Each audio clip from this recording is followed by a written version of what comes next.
Hey, Sun Devil fans, Ethan Schmidt here reporting for DevilsDigest.com. I'm here with our publisher, Hode Rubino, and the Sun Devils escape with a 19-7 victory over Sacramento State tonight. And Hode, there was a lot of talk about the prolific offense for Sacramento State, putting up 77 points last week. But coming into this one, their defense put on a performance. Just what happened with the ASU offense, and why did they struggle this evening? I think the ASU offense was just a matter of that everything that could go wrong did go wrong for this offense. They had extreme issues running the ball.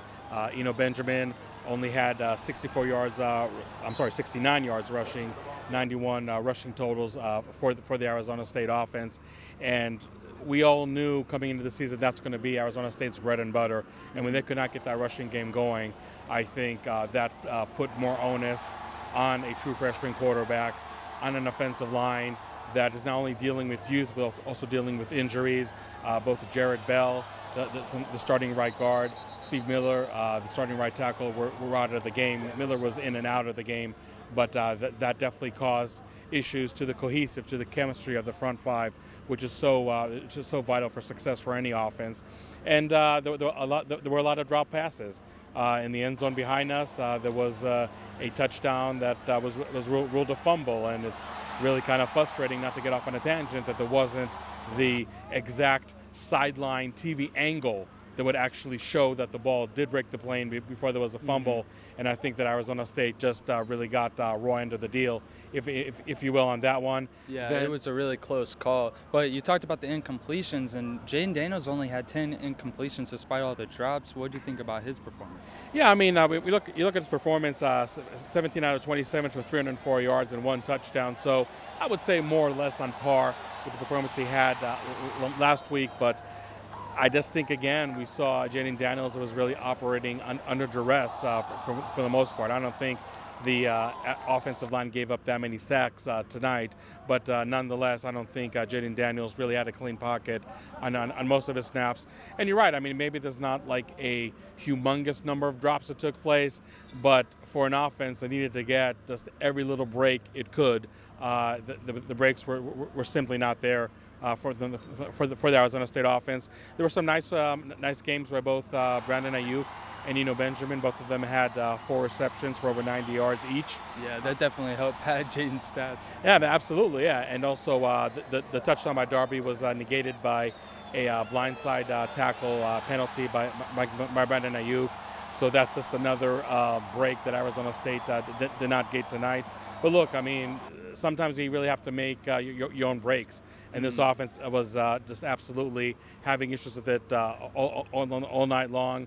I think Rob Likens is very thankful for a backup kicker, Christian Zendejas, going 4-4 after going week 1 3-3. He was rock solid tonight. Absolutely rock solid. I know sometimes the cliche is that you're only as good as your backup quarterback. I think in Arizona State's case, you're only as good as your backup kicker, and your backup kicker is pretty darn good, like he's proven 2 weeks in a row right now.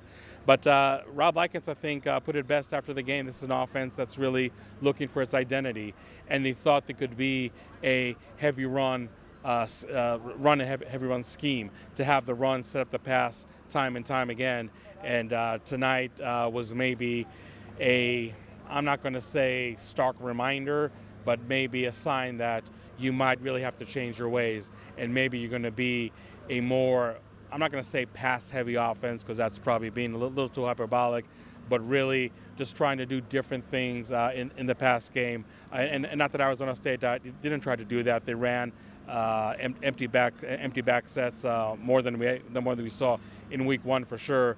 But it was just one of those things. Whatever the Arizona State offense was trying to do, just was not working. Drops, penalties, definitely hurt them big time too. And it really is almost back to the drawing board for the Arizona State offense, who I think in some respects did regress from last week.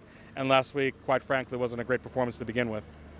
Well, the health of the offensive line probably has a lot of effect to the way the offense is trying to operate right now. But switching it over to the other side of the ball, the defense came in and they got the job done.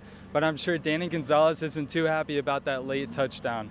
Yeah, Danny Gonzalez said he was pretty pleased with the first 55 minutes of the game, But like you said, that last the touchdown. I'm sorry, in the last 5 minutes. No, that definitely stuck in his craw. I mean, you look at the stats over here for Sacramento State, and their quarterback was 32 of 50 for 263 yards. And Sacramento State is definitely a prolific pass offense. So I'm not surprised to see them to have some success in the air. Arizona State did very well stopping the run game, only limited Sacramento State to 42 yards, had a good deal of tackles for loss, of sacks. DJ Davidson, the defensive lineman, had an outstanding game. Definitely. And really was able to build on the fine performance they had in week one. Chase Lucas, I think, played probably one of his best games as a Sun Devil, but in the end, he was part of that touchdown drive, which is irking Danny Gonzalez. But to Chase Lucas' credit, also irking him. Danny Gonzalez did talk about Chase Lucas really being bothered by that lone touchdown, and the touchdown itself just really miscommunication in coverage by Tyler Wiley, who let the Sacramento State receiver really catch the ball with no defenders around him at all. I do feel for this Arizona State defense, and I tweeted out during the game that this Arizona State offense is asking a hell of a lot from its defense. And it's really, the offense has really been challenging the defense. Absolutely. This defense really has to operate with almost no margin for error. And that touchdown by Benjamin at the end really, I think, was a sigh of relief, not only for the fans, but I think also for the Arizona State defense, thinking like, okay, we have some room to breathe over here for a change. But I think, at the end of the day, and I'm not trying to make excuses, I know nobody in that locker room is making excuses, it's hard to expect the defense, even against a team like Sacramento State, to play at such a high level, almost error-free, and really carry much more than your fair load, if you will. Mm-hmm. And it was hard for the Arizona State defense, but they did do it. They had the pass interference penalty against I believe it was Kobe Williams. Yeah, it was Kobe. Kobe right here on the sideline behind us. And Danny Gonzalez said that ever since that play, it was just really hard for the defense to recover. It was just one miscue after another. So I know Danny Gonzalez is disappointed, but he did talk about 55 minutes of absolute great defense by Arizona State. I think the first 4 possessions, at least, for Sacramento State in the second half, maybe even more than that, were 3 and out. So this Arizona State defense, I think, after first 2 weeks, and I know, again, you can talk about caliber of opponent, and let's see how they do against the big boys. I get all that. But you have to have some kind of building block to feel good about any unit on your team. And I think that right now, if you're an Arizona State fan, and really the Arizona State coaches, while they might not say it publicly, have to be pleased with the way the Arizona State defense has played the first 2 weeks. Obviously, they were a huge part in the win last night because, again, yes, they had maybe 5 minutes of the game where they did not play up to par, but the first 55 minutes, they were really lights out and then some. Huge component in Arizona State's win. And like I said, the Arizona State offense is asking a hell of a lot of the Arizona State defense. And I think, much like last week, but definitely tonight, they delivered in a big way. Of course. Well, now, Hode, the Sun Devils have to hop on a plane and go to East Lansing next weekend, and it's going to be rowdy up there at Michigan State. But the Sun Devils will enter the contest 2-0, but escaping an FCS opponent tonight by 12 points. Just where do you feel like their swagger and confidence is at going into that huge matchup? Well, we're going to talk a lot more about this matchup, obviously, on the next several days. But I can tell just right off the bat what I saw from the offensive line of Arizona State facing defensive lines in Kent State and Sacramento State, which, let's call a spade, are a plethora of levels under the level that Arizona State's going to see from the Michigan State front line. It's definitely concerning. And Rob Likens, again, after the game, talked about this offense finding its identity, and he really has to do it in short order, obviously, with the game being Saturday next week. But a huge test, not only because of the caliber of opponent going up several levels above what they saw this week and last week too. Definitely. But when your offensive coordinator, and I don't mean to be critical at all because I think he's really speaking from his heart and being honest, but when your offensive coordinator says that we need to find our identity, we might have to make, I'm not going to say wholesale changes, but pretty significant changes in the scheme, in how we approach the game plan. That has to be an area that really gives you some apprehension for this game, absolutely.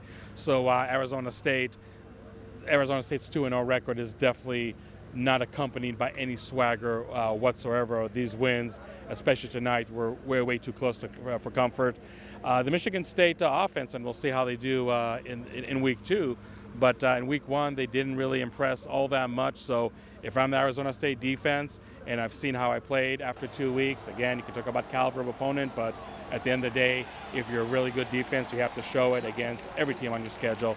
I think the Arizona State defense is playing pretty good, feeling pretty good about themselves. They just want to finish strong, and they don't want to give an opponent an inch, because obviously it's very different giving an opponent like Sacramento State an inch or yard versus a team like Michigan State next week. But I feel the Arizona State defense, I'm not going to say entering the Michigan State contest with a lot of confidence, but I think the way they played the first 2 weeks, they definitely have a very strong foundation to build on. So to me, it really comes to the offense. It's just a crucial week of preparation for that side of the ball.